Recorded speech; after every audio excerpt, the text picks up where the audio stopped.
Greetings, dear listeners. This is Jonah Goldberg, host of the Remnant Podcast, brought to you by the Dispatch and Dispatch Media. I am coming at you from Grand Rapids, Michigan. We have the big Remnant recording meetup thing this evening, but the demand for content never ends, and really the demand for Yuval Levin truly never ends. For those of you who don't know, shame on you. But Yuval is my superior at the American Enterprise Institute. He's a frequent contributor to the Dispatch as well as plenty of other places. I asked ChatGPT for some suggestions of what are Yuval Levin's blind spots, and it just sputtered to a halt and started to smoke. So with that, Yuval, welcome back to the Remnant. Thanks so much, Jonah. That's interesting to hear. That's clearly one of ChatGPT's blind spots. It's actually an interesting exercise. Paul Bloom, the psychologist, said you should ask it about yourself and see what it says. And that's a subject for another time. So we should probably start. We're recording at 11 a.m. on Tuesday, November 4th. It's Election Day. But we also got the news just a few hours ago that Dick Cheney had passed away. And Vice President Cheney, a lot of people don't know this, but he has a storied history with the American Enterprise Institute, in part because he was a veteran of the Ford administration, and a lot of Fordies, were part of AEI in the 1970s. So anyway, not that that's the most important thing about his storied career, but I do think it's of interest. Any thoughts on his passing? Yeah, it's. I mean, first of all, his AI affiliation, of course, matters to us, and Right. it was it was a nice excuse to get to spend some time with him. He was on our board at AI just until last year. I got to know him first in the Bush White House. Not terribly well, but I was a domestic policy staffer at the White House, and Cheney was famously uninterested in domestic policy, but it wasn't quite right. One of the favorite things I got to do was to brief him before domestic travel, where he would go to California or something, and it was a moment when there was some big, healthcare or some issue, and he just wanted to know about it. And he would pepper me with these one-word questions. So I'd give him a briefing. I was like 28 and super nervous. Cheney made everybody nervous, but he had a way of using silence that was really incredible, where he would just kind of stare at you for what seemed like an hour and just draw something more out of you. And then he would say something like, "Why?" And I learned a lot in those sessions. His chief of staff was always there too, and would sort of try to make me feel better and have more of a human conversation so that they could draw something out. But I was always impressed with Cheney's seriousness about the role he had, and I think that's actually something true about him in general.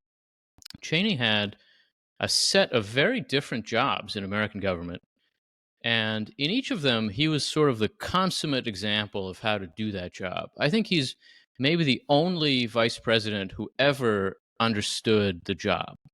It's a very hard job to understand, but he had a clear sense of what his role was, and that actually stands out about him as defense secretary, too, as a member of Congress. He was the president's chief of staff when he was in his early 30s, and in all these roles, I think he just had an idea of what it was to have an office in a free society that was unlike anybody in our time. And I just had a huge amount of respect for him. I have to say, the other thing that always stood out to me about Dick Cheney was that he just unabashedly loved his family in a way that, that's not unusual, I'm sure, but that stood out because of he was otherwise so reserved, that the way he talked about his wife, the great historian Lynn Cheney, the way that he was just willing to do anything in the world for his daughters. I think in some ways, maybe the great example of Cheney's character all in one place is this letter that he wrote to his grandkids in a very short, 2-hour period in 2007, when he was the acting president. George W. Bush had some kind of minor surgery, and they used the 25th Amendment to turn power over to the acting president for a while. Presidents have done this for decades, but Cheney produced the only document ever signed by an acting president of the United States, and it's a letter to his grandchildren that is just this little short thing that is a mix of patriotism and love. And at the end of it, he says, "The only thing I ever ask of you is that you be a good person." And, I think it was treated at the time as like, look how strange this is from Dick Cheney. But I think it's actually really the expression of his mix of loves. And he was a great American. We were lucky to have him. Yeah, I can't top that. I mean, I've had to do a couple different radio things this morning already, and about him. And where I kind of just sort of settled was he was proof that you could be a very serious policy intellectual and be a elected figure, and you could be a very serious partisan while at the same time putting your country above that and loving your country and thinking about the greater good. Yeah. There was that horrible documentary called Vice, and Stevens we didn't end up talking about it on air, but he'd warned me that they might play this clip that they used in that, where, and I don't know what the full context was, it's probably unfair, but the clip that they used was from an interview with Martha Raddatz where Cheney is asked, well, 2/3 of the American people are against this war or something along those lines. He said, and he's like, do you care about that? And he said, no. Now, obviously, in the context, it makes it sound like he's this callous guy. Mm-hmm. But on the other hand, he had a very Burkean, not to trigger you here, but he had a very Burkean understanding of the role, which is his job was to protect the American people. Now, you can perfectly open to criticism about how he analyzed the threat. But if you actually believe that the American people are threatened, you don't want to put issues of war up for a vote in that way. And I thought there's a defense of Cheney along those lines for the reasons that people hated him were actually the reasons that he was actually, in his mind, putting the country first. And but anyway, there's a weird irony here. I'm just kind of curious what you think about it. In our friend, the Dispatch's own Steve Hayes, in his book, he has this about Dick Cheney. He wrote a biography of him. There's a scene from back in the old days. It may have been at AEI, I can't remember, where he and Newt Gingrich are having a fight. And it was either, I think, maybe in the 80s, late 70s. And Gingrich is basically taking our position, which is an uncomfortable thing these days, saying Congress is supreme, first branch of government, all that kind of stuff. And Cheney saying, no. I mean, he's not questioning the constitutional order, but he's saying the executive branch has been too diminished and needs to be more assertive. And so my point is that there's this weird irony is that a lot of the arguments that Cheney was making about unitary executive, all of these sorts of things, even his interventions in Panama, are the bases of, to the extent the Trump administration has serious legal arguments on its side, they're the ones that Cheney championed all these years. And yet Cheney basically was, he ended up being a Kamala Harris voter because he thought that the character of the president was more important than these sort of constitutional interpretations and policy differences. And it's a weird irony to go out on. Yeah, I think there are a number of things going on there. I mean, in one sense, Cheney was a Nixon era figure in important respects. And one of the things that a lot of Republicans walked away from that period with was a sense that Congress was stepping all over the presidency. It's a strange thing for us to think about now because we're really experiencing the opposite problem. But there was some truth to that. And I think, in 1987, AEI put out a book called The Fettered Presidency. And in the same year, Heritage put out a book called The Imperial Congress. And to read those now is sort of like walking into a funhouse mirror hall. Everything is in opposite world. But they weren't entirely wrong. I think the system requires balance, and it did fall out of balance in the direction of congressional assertiveness in the 70s. It's very much out of balance in the other direction now. I think Cheney remained a presidentialist when he was in Congress, and certainly then when he was back in the executive branch. He was very much a presidentialist in the Bush White House. And I think we've been now for a long time in a place where that is not the problem our system has. And it's not just him, but a lot of that kind of presidentialism that was very much centered at AI in the 1980s, and the arguments for presidential reassertion and presidential liberation, those now I think have gone way too far because Congress is weak, not because our presidents have followed the advice of Dick Cheney. And so I think now serving the constitutional order means really insisting on congressional prerogatives. And it's true in some ways that Gingrich was always there. Gingrich always did make the case, even in the 80s. When he and Cheney, in some ways, were kind of rivals. I think if Cheney had not become defense secretary, he might well have become the Republican leader in the House instead of Gingrich in the 90s. But they did have this debate, this argument. And I think in this moment, there's really no question that the constitutional order requires congressional reassertion, and that the only way to restrain the presidency now, regardless of what you think of any particular president, is for Congress to do its job. But in the 2000s, I think it's hard to deny that presidentialism got out of control in those years, and that it's remained out of control now for a long time. We're not going to go down the Congress stuff because I'm just such a broken record on it these days. But you did make the classic blunder of mentioning the Heritage Foundation. So there has been they've been in the news. I don't know if you caught. Yes, I gather. Do you have a 30,000-foot view of the whole brouhaha? And then I can ask some more specific and pointed questions. Yeah, I mean, not one that would surprise you, I suspect. I mean, I think in some ways what we're seeing is what happens when you embrace a politics that is organized around resentments instead of ambitions, organized around what we hate more than what we love. That's always the risk you run in populist times. And Heritage really embraced populism over conservatism in recent times. And populism is fundamentally a form of suspicion. And there are ways that it just kind of always leads in the same ugly directions.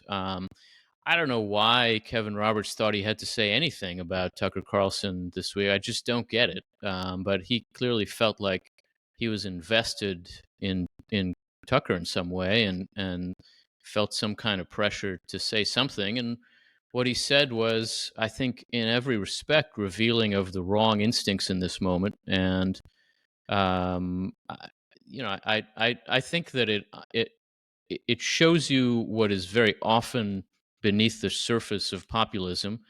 It doesn't mean populism is wrong about everything. It doesn't mean that it doesn't have a role to play. But a politics that is devoid of constructive ambitions, that isn't trying to build but only to tear down, eventually turns ugly in very predictable ways. And I think that's just what we've seen here.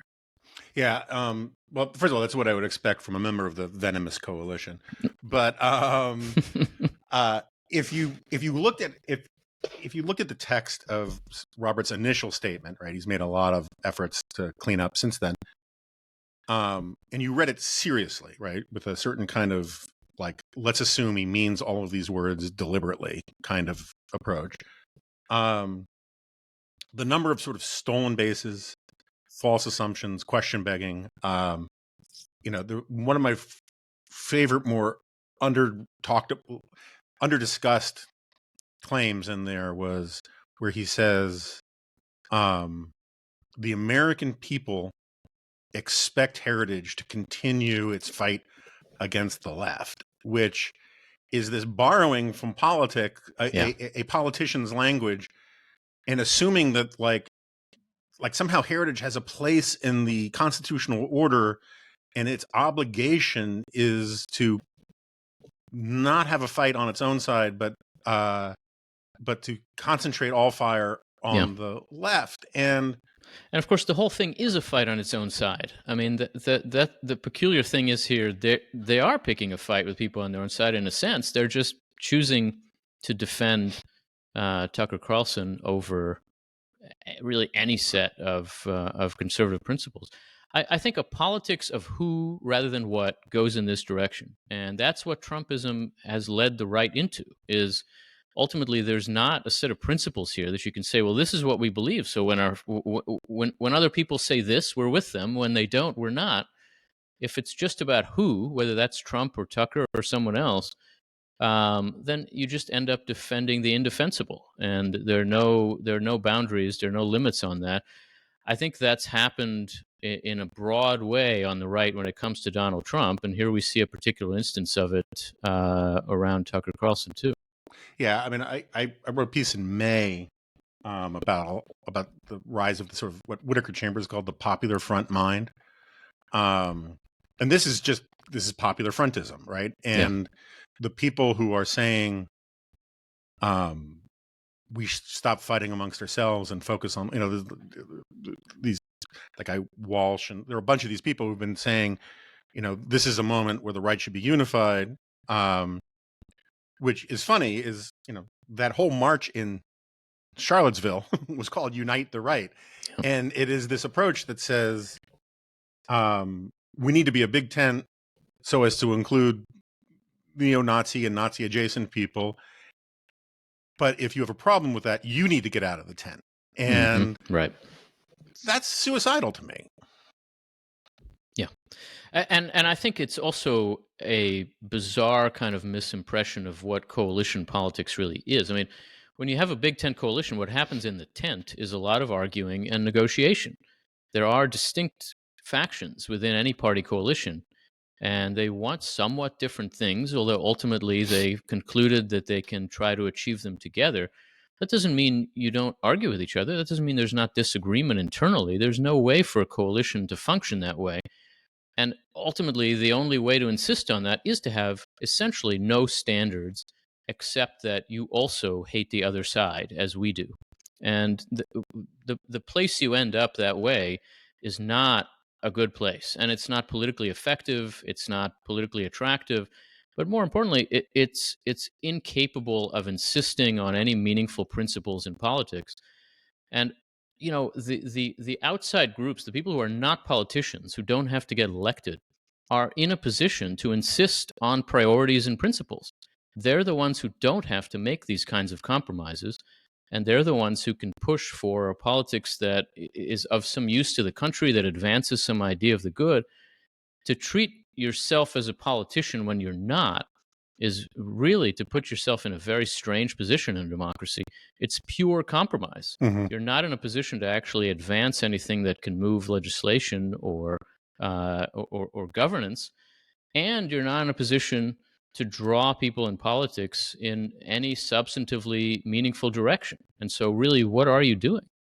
So, do you have to broaden it out a little bit? Do you have a theory of the case as to why we're hearing so much anti-Semitism? Is it, and how, at some point I'm going to drag you back into the whole, is the utility to the left and right stuff. But how do you, how comparable is the left-wing anti-Semitism to the right-wing anti-Semitism? Are they getting at different things? Are they motivated from different places? I assume you think they exist on both sides, but that Sure. doesn't mean they're the same phenomenon on both sides. I think that's right. Well, let me say this first. I have been a public writer with a very Jewish name for a while, and as you would know, anti-Semitism is not new. Mm-hmm. I've been subject to it at some level from the instant that I started to write under my own name in public, period. And there's been some from the left and some from the right. But this moment, the last few years, is very different nonetheless.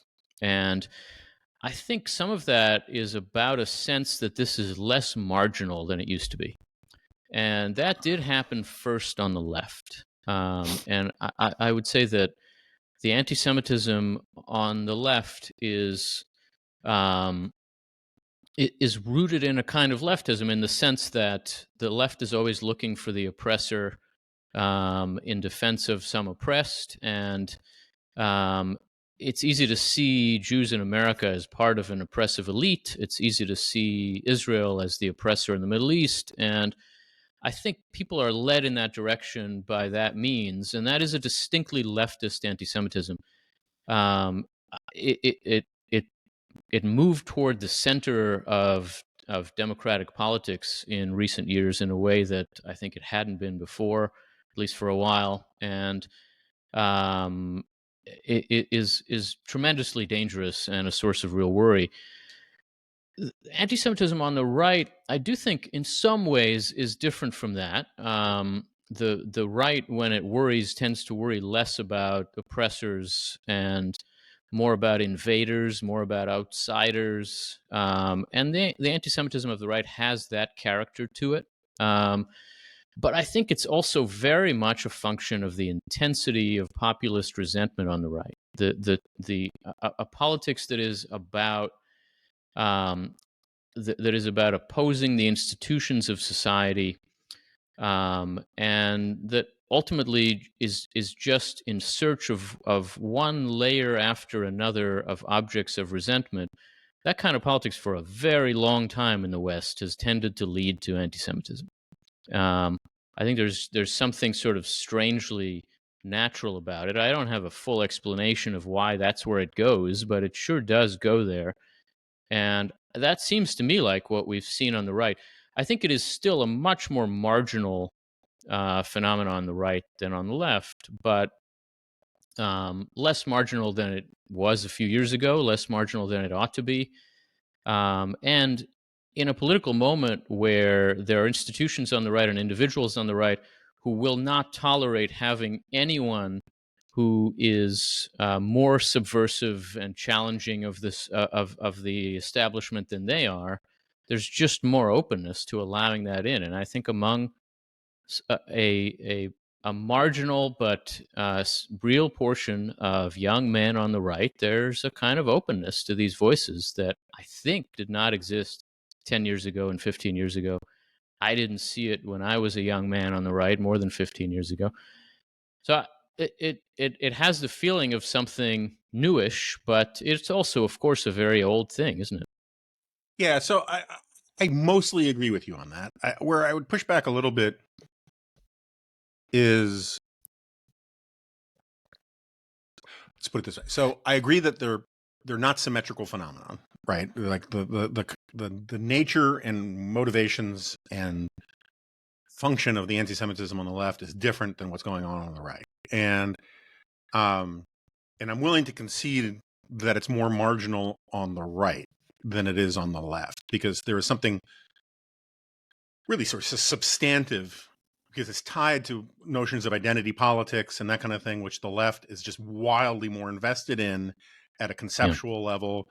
They've put 3 generations of people through universities who see that as that is their professional, personal, and philosophical worldview. And so Jews become a real problem for a lot of the paradigms of like anti-racism, right? Because if group underperformance in society can only be attributed to the system being rigged and institutional, preferences, then group overperformance in society must be the proof that that group is rigging the system for its own benefit. And that creates all sorts of problems. And then there's the whole Israel kind of thing. The place where I think in some ways it is worse on the right is because it is more marginal, because it is less intellectually serious. It's also less couched in euphemism, right? Like there are a lot of people on the left who will very ardently and sincerely argue that anti-Zionism is not anti-Semitic, that, or that globalize the Intifada is about peaceful resistance. They will defend their euphemisms and just sort of deny that they have any association with the people who mean their euphemisms are not euphemisms.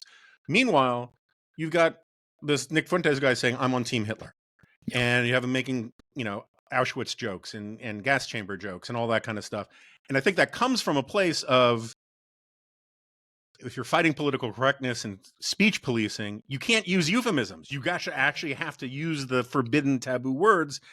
And what the reason why I think that is worse in some ways is a point that you've made many times, which is that cynicism is hard to sustain.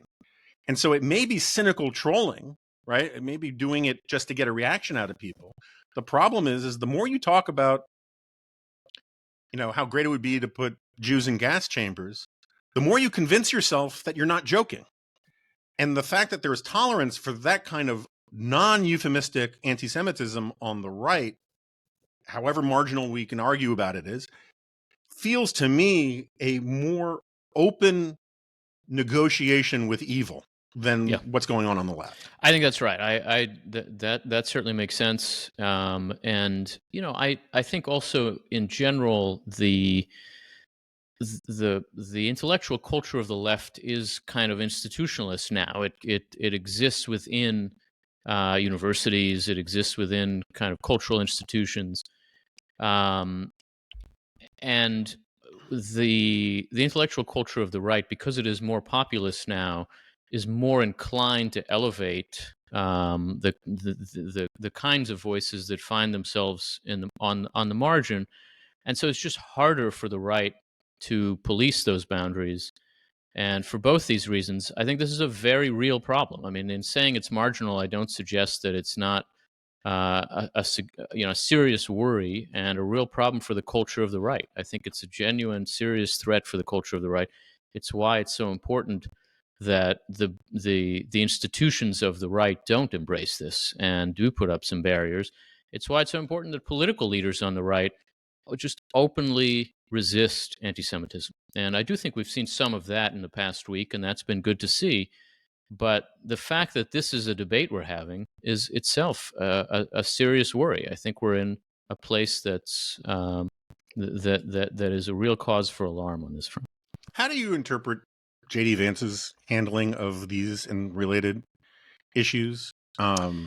I don't know. I think he's trying to be careful, which is sort of his approach to things like this. I also think Vance is much more himself personally immersed in the culture of the young male right, really than any other national politician. And I think there's a way in which it's a funny thing. The right has a real kind of MAGA faction that just loves Donald Trump. It has a young men's kind of rad trad faction. And it has, I think, a broad, just sort of generally conservative faction that tends now to love Trump too, but that's not as about Trump. I would say that Donald Trump is maybe the only genuinely MAGA politician. Everybody else does what they need to do. He really believes it because he is Donald Trump. That makes a certain amount of sense. J.D. Vance may be the only kind of young male right culture politician that we have at this point at the national level. I think he really is. Those really are his views. And so, this poses a challenge for him. I don't think he's an anti-Semite. That's not my sense. But I think that he worries about how to handle that element of the Republican coalition in a different way than most politicians do, because he sees it as his own place and maybe his own base in the party. And, I think that puts him in a tough spot, and I think it puts him in a place where he ends up saying and doing things that that I certainly don't like, and we've seen that this week too. Yeah, I mean, I don't want to dwell on Vance. I am a listeners know I am pretty seriously skeptical about this idea that he is going to simply inherit the Trump coalition or anything like that. In part because of how he's handling things like this, and it seems to me, in some ways, he's an avatar for this argument, right? Which is that we need to be a big tent. We shouldn't be canceling anybody, even though, like, no one's actually proposed, to my knowledge, no one's proposed canceling. If that term means something real, right? Like taking away their broadcast license or debanking or taking them off Twitter or YouTube or whatever. I haven't seen anybody propose that about Fuentes or Tucker. But he has this approach that says we need these people in the coalition. And just on a broader level, I would be much more worried about America if he were right? Like the idea that you can go into a general election while openly having this, so let's call it the Nick Fuentes wing of the right as part of your coalition, I have a very hard time believing that that wins you more votes than loses. Yeah. And yet this seems to be the argument of a lot of people on the Popular Front New Right is we need these people more than we need those stupid neocons and all these other people, real and imagined. And as a political analysis, I think it's bizarre. I think that's right. I would say that there's a view of what is popular both within the kind of White House bubble and in elements of the coalition where I think a lot of Heritage is part of that, that I think is wrong. Now I'm not sure, and it's hard to know, but the sense that Trump has created this new coalition that is independent of the old Republican coalition and that is hugely popular, I think all of that is just totally wrong. Mm-hmm. I mean, Trump is at 40% approval, and Republicans are not in a great place, given that the Democratic Party self-destructs on a weekly basis and is giving them all kinds of openings. The Republican Party is not very popular, and they're not really thinking about how to build a broadly popular coalition. The fact is, you can try to bring in new voters and broaden your base, but you also have to keep your old voters, and you have to be broadly appealing to the median voter in the country. Now, the median voter's probably not yet really heard about any of this stuff we're talking about. Mm-hmm. When they do, if they do, I don't think they're going to like it. It's not appealing, and there's a strange tendency to ignore that basic political necessity in this kind of politics of the margins that I just don't think makes a lot of sense. And in a way, it's the mistake that both parties have been making now in the 21st century. They've both been misled by the nature of political media and the kinds of cocoons that they live in, to think that the intensely engaged voters are the only ones they need, and they got to keep those people intensely engaged. That's kind of the opposite of the usual logic of politics in a democracy. The intensely engaged voters are going to vote for you. They Mm-hmm. hate the opposite party very intensely. The voters you need are the ones who could go either way or who might not show up. And those voters generally need to see that you're kind of normal and reliable and that you have their interests in mind. Neither party is doing a good job of showing them that. And for that reason, neither party is doing well in 21st century politics. I mean, that's the hard thing for them all to grasp is they're not winning. That, Trump won 49% of the vote in the last election.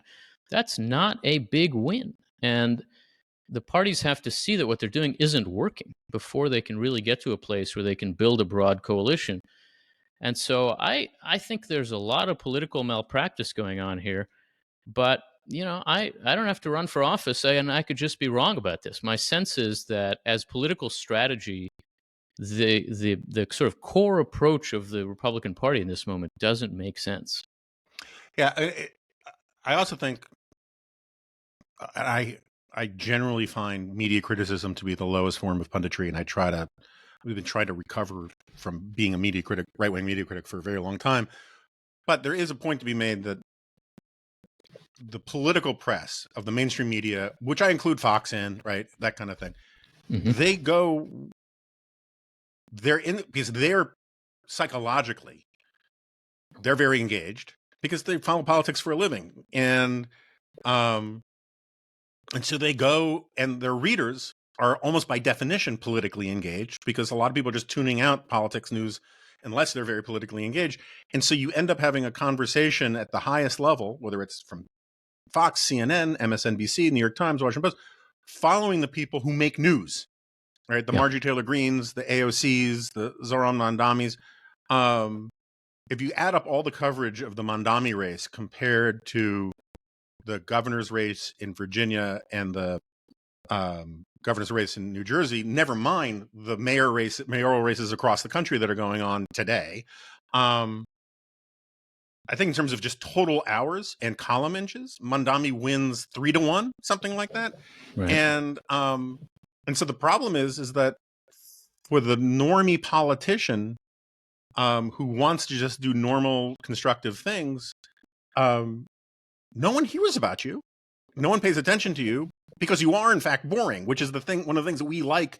We want more boring politicians. Well, and I think it used to be the case, or it used to be thought to be the case, that people who were very interested in politics had a high tolerance for boredom because politics just was boring. Right. And when I was a graduate student 25 years ago, the core assumption in political science was the problem we have is that voters are not engaged enough. They're not interested enough. If you look at Bob Putnam's work from the early 2000s, look at Bowling Alone, a book about the kind of breakdown of American civic culture. The first chapter of that book is actually about low voter engagement, low voter turnout, a huge problem in the 90s.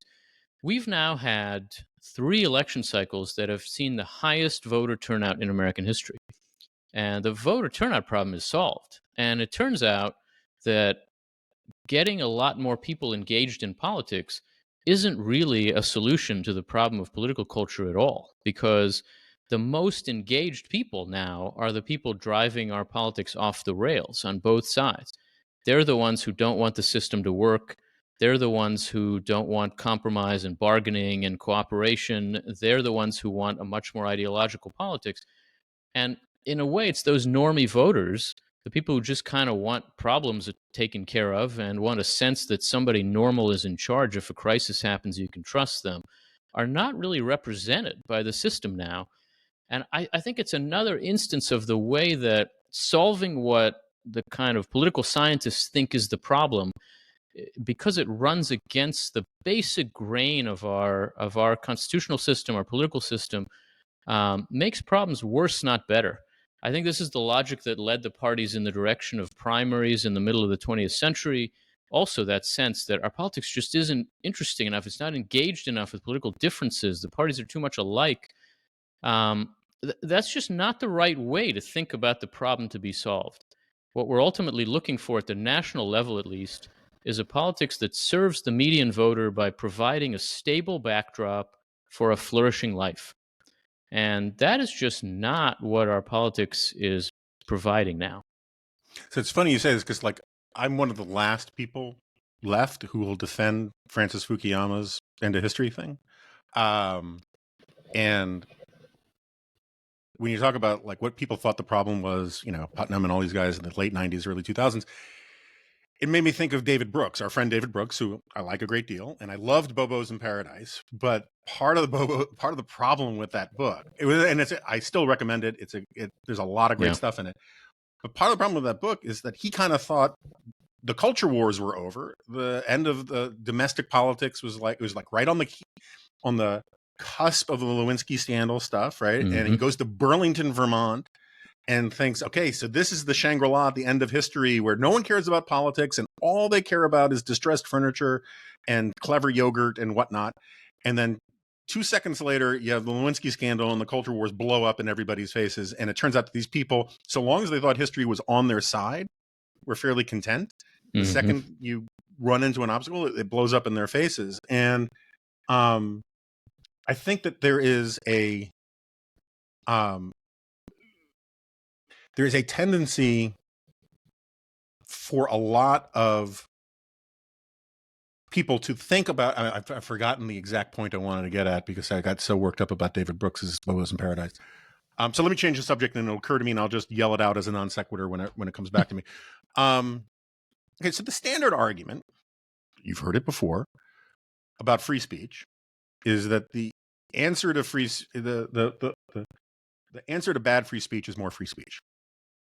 And I've been thinking about this a bit lately. I'm still pro free speech, obviously. I'm certainly pro First Amendment. I'm still of the Irving Kristol school, which says that the First Amendment was largely about political speech, or political and religious speech, if you want to do the full First Amendment. But there's really no problem with like regulating or banning porn or strip clubs and all these kinds of things, and that obscenity is different. Maybe that ship is alas sailed to a certain extent, but I still believe that. Regardless, this is something that people have been saying for the last 25 years. Every time there's been a proposal about fixing Section 230, doing something about social media, whatever. And I know one of the great challenges in political science or in social science is to come up with a time period necessary for a successful experiment. But it feels to me like 25, 30 years is a pretty good chunk of time where people have been saying the answer to bad speech is more speech. I don't feel like free speech has gotten better in terms of like the content of speech. I don't feel like good arguments are beating bad arguments. I don't feel like um, the antibodies of and corrections that are inherent in that concept of fighting speech with more speech, it doesn't feel like it's yielding the results that people say are supposed to come from it. And I'm just kind of curious where, like, at what point, let's say present trends with the right carving out space for neo-Nazis, the left carving out space for, pro-Hamas people and all of them. Let's just assume these trends continue for another decade, 2 decades, generation. Like, at what point can we say maybe we need to tweak the algorithm about how we think about free speech, because this, given the changes in technology, it's not working the way it once did or was supposed to? Well, let me say a few things. First of all, I'm also very much of that Irving Kristol and Walter Burns camp, that the First Amendment has a particular purpose. That purpose has to do with the civic and political life of the society. It didn't have an absolute character, and the Supreme Court has been for a very long time too radically absolutist about it.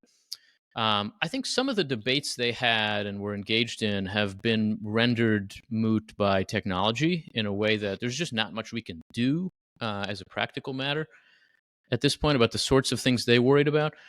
I do think, though, that our debates about obscenity have become, in a potentially constructive way, debates about children, about what kids can be exposed to, in a way that might give us some means of actually acting, of actually restricting access to some things.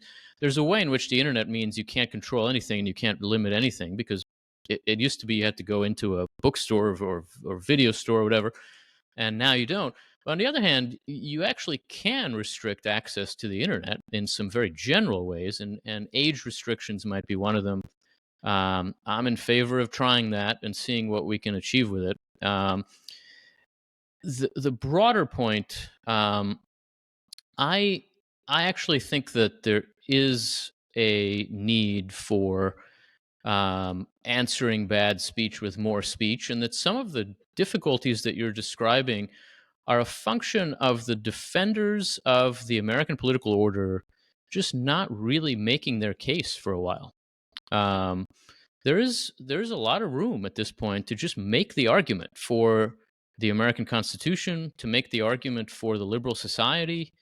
I don't know exactly how it would be received. It would be received well by some and not by others. I don't think that we solve much of the problem we face by finding ways to formally restrict speech or access to the public square.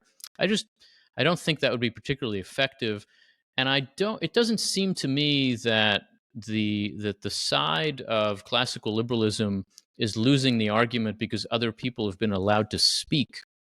I think it's in some ways losing the argument because its arguments became somewhat tired and disconnected from some of the distinct realities of 21st century life. And there's a need for a new generation of people who will make that case.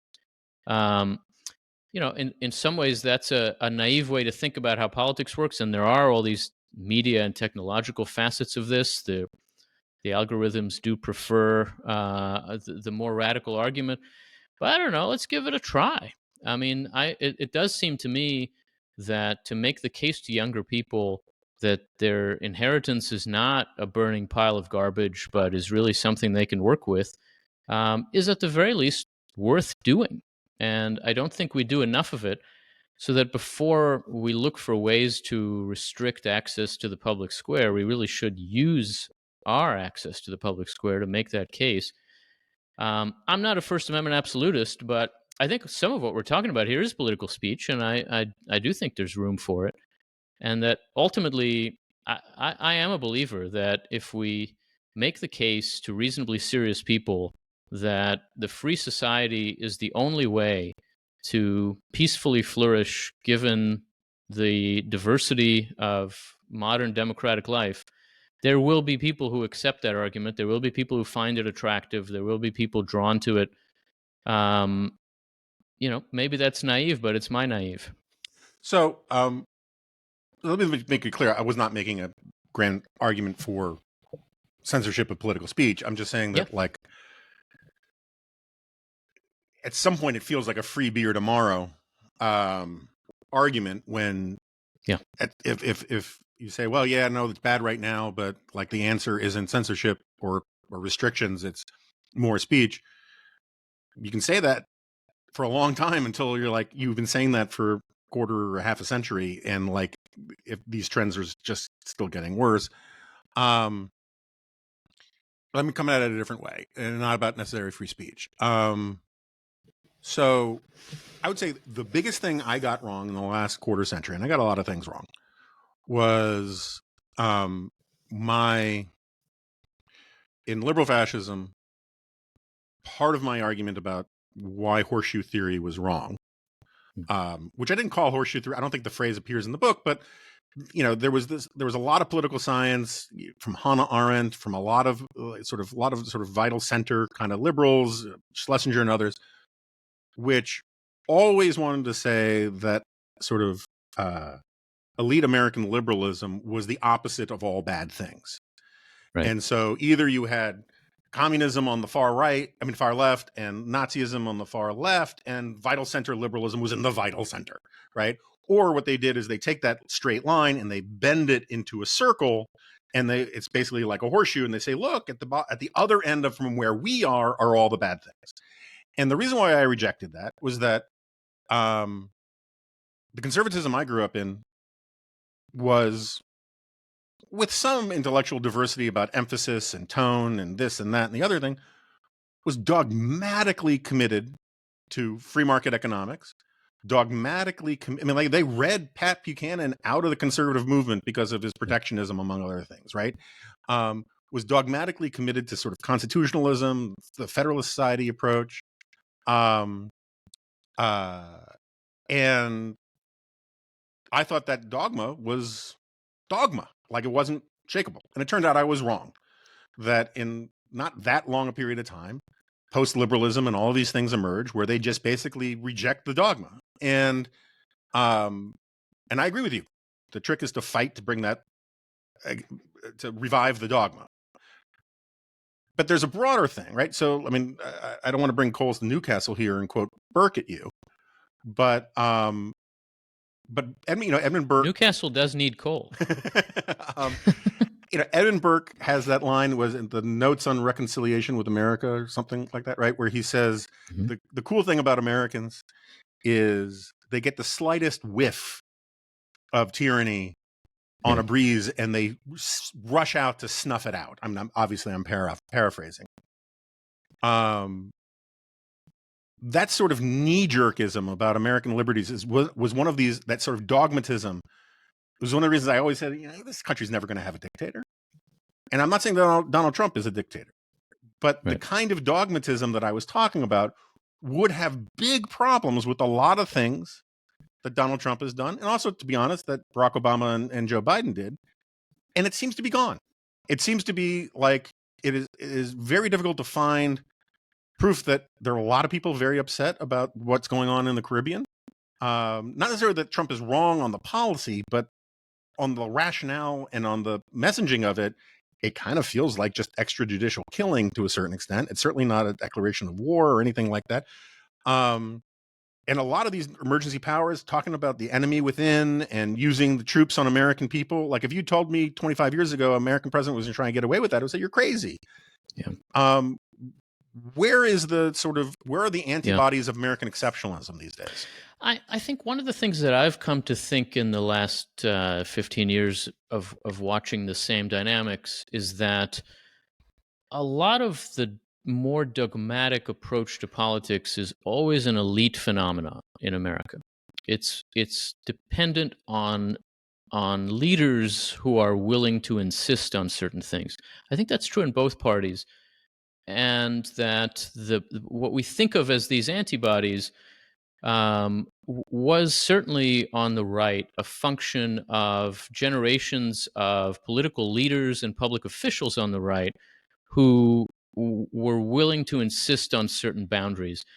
I suspect the voting public was always more open to breaking from those dogmas than they seemed, and then even these politicians thought.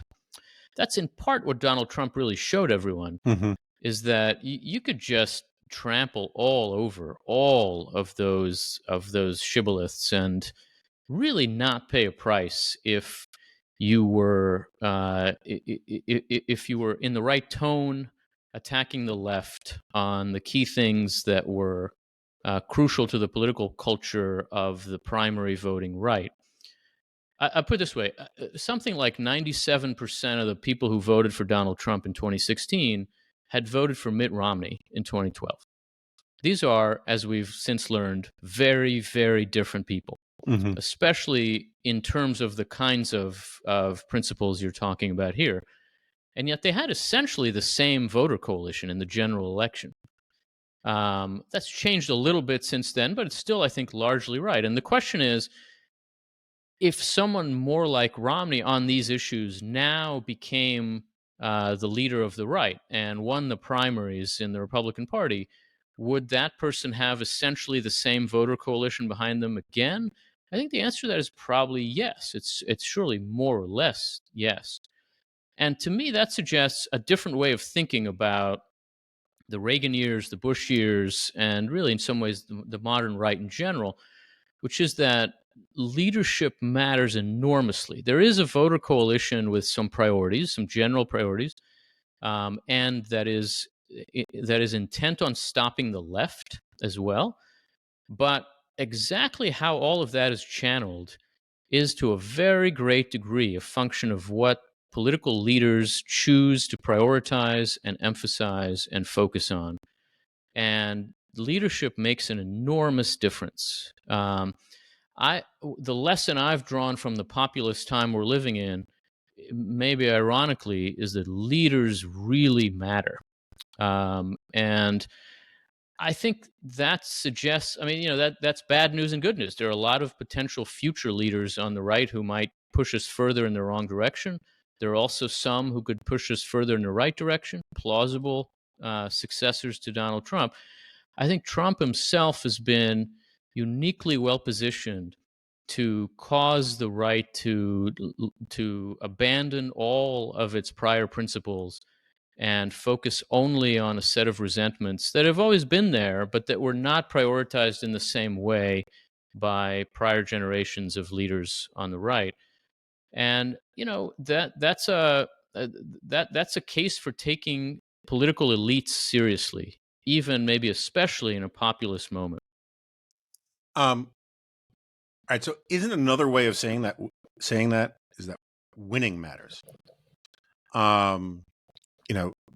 Because Donald Trump is president, you only have one president at a time. He's a Republican president. Yep. And he actually said it. He was like, I think winning solves a lot of problems. When he was asked about division in the ranks, and he was right. And I think about this in the context of, so I am increasingly of the mind that you cannot have one sane political party. You need two, because so long as one is insane, it gives permission to the other one to be insane too, and maybe just slightly less insane than the other one, or insane in a more popular way, right? But because of the negative polarization and whatnot, you just say, well, you want those psychopaths in, and then you get away with a lot, gives you a lot more permission to do things. And so I've been thinking a lot, even though I think Bill Kristol has made some mistakes in how he's handled this moment. But so I'm not endorsing Zoran Mondami. I think Mondami is a terrible candidate, but I also think he'll fail to achieve the things that he wants to achieve. But I've been talking to some prominent Democrats lately, and like one of the points I'm more and more convinced of is that if you actually had a moderate centrist Democrat win, which is a big if, huge if, right? The stakeholders on the left would cave in pretty much exactly the same way the stakeholders on the right have caved, right? The Center for American Progress would become like, would pull a heritage. I don't mean to pick them out. Maybe they wouldn't, but like the Urban Institute, whoever it is, there are a lot of places on the left that would do what Heritage has done, that kind of thing. Left wing, whatever the equivalent of left wing talk radio is, would become would come to heel. The groups would come to heel for the most part, because and you only have one president at a time, and this idea that you can't have a moderate, more centrist Democratic president is kind of a myth perpetuated both by the right and the left. The hard left wants that to be true, wants people to believe that's true because it's in their interest for people to believe they have that kind of power.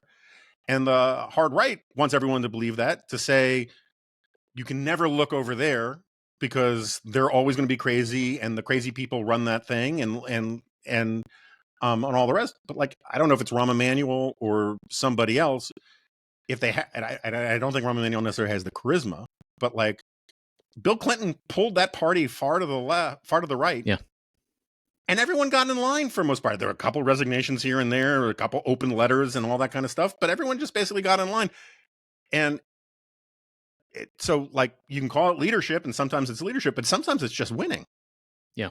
Well, and I think these things are related. I would say that the same dynamic is basically true of the right. I mean, the sense that what we're doing is succeeding is a lot of what drives this kind of momentum.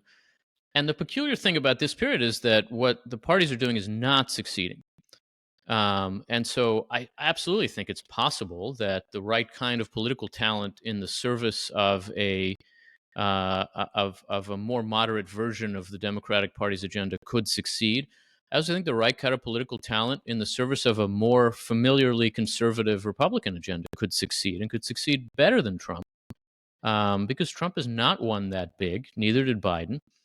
So yeah, I mean, I think there's definitely room. There's more room for change here than we imagine, because the fact that the public is not committed to the rhetorical status quo is true now, just as it was in 1990, right? So the right that we got to know, that seemed like it was this kind of solid Reaganite bloc, but turned out to be much more amenable to being led in a very different direction, is still amenable to being led in a very different direction. There's more room for change now, I think, in both parties than you would think, or than seems to be the case. They're stuck in this 50-50 place that makes it difficult for either of them to move. But the only way for either of them to really win big is to move. Mm-hmm. I don't think just doing what we're doing again would result in a very different outcome. And this outcome is not big victory. And so I absolutely think there are real opportunities here. And things can change more quickly than you imagine, exactly because the mass of the electorate is not ideologically committed in a very specific way. They haven't decided that Trumpism is just better than whatever might be offered up next or whatever was offered up last. They haven't decided to side with one part or another of the elite Democratic fight for the soul of the party. And so there's more room than people imagine for things to change. And things can change pretty fast. I mean, I would say, I've been in Washington, I guess, for 25 years now. Even in that period, I've gotten to see things change a lot. Mm-hmm. The assumption that, that Bushism is the future of the Republican Party was pretty strongly held. It made sense for a minute. And then it just turned out not to be true at all. And the same was true even more intensely of the Obama Democratic Party, where it just seemed like, look, this is the future. It's the coalition of the future. And then you turn around and it's just not. And I think it's hard for people to grasp that that dynamic is still going on, and that this moment is not permanent either, that we have to think about how things can be different, not just about how we ended up where we are, because where we are is not permanent either. There's a fantastic passage in one of my favorite Orwell essays, Second Thoughts on James Burnham, where one of Orwell's criticisms of Burnham was what he called power worship. And specifically the problem that, and I'm not saying he was entirely right about Burnham, but the larger point he was trying to make was he points out that if you talk to elites during World War II in Britain, every time there was bad news, the elites were like, oh my gosh, we're going to lose the war. Every time there was a victory, the elites were like, oh my gosh, it's a straight line to victory now, right?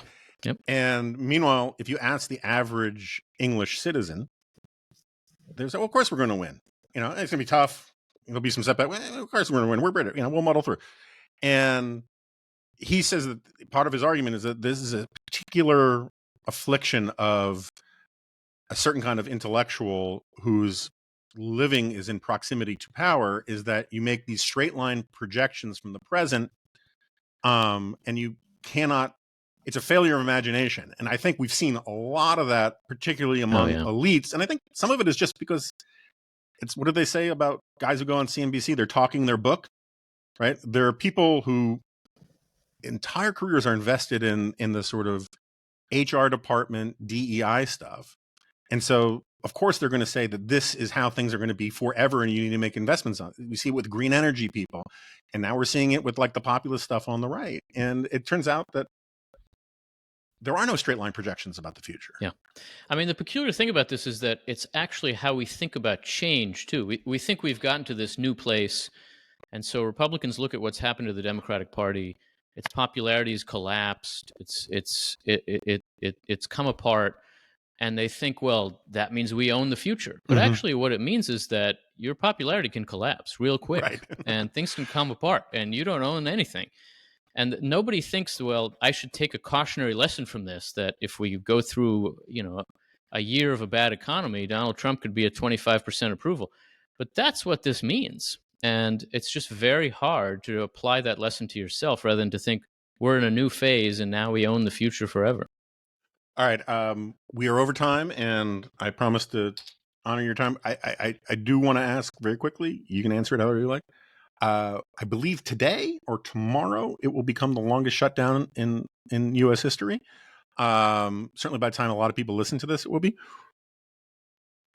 Will you be back on the remnant before the government opens? Or put it this way: are we going to make? Is it going to be Thanksgiving? When do you think this thing is going to end? I guess my hunch is that this is the last week of the shutdown. It has seemed to me that if the shutdown got close to the elections in Virginia and New Jersey, then it would have to extend until after them, because neither party would want to dispirit its voters and seem like it somehow caused a bad outcome, whether or not that would actually have anything to do with the outcome. We're at that place. That election is those elections are happening. And so my sense is that, I don't know, this weekend or so, we'll see things end where they should have ended a month ago, which is some CR maybe into January and an agreement to vote later on the Obamacare subsidies. The obvious way out of this, I think, is ultimately how this goes, but I don't think this goes to Thanksgiving. I could certainly be wrong, but my sense is that we're probably in the last week or so. Will Republicans cave on the subsidies? No. They'll allow a vote, and that'll seem like the Democrats caving rather than the Republicans caving. And I guess I don't think that vote goes great for the Democrats, but I would say the Democrats have probably done the right thing here. I mean, oftentimes, politically, when you're trying to change your situation politically, what matters is the subject being talked about more than the outcome. And the Democrats have created a situation where the subject is healthcare, which is literally the only issue on which they are popular with the public. That's something of an achievement, even though I think ultimately they've been pretty cynical here.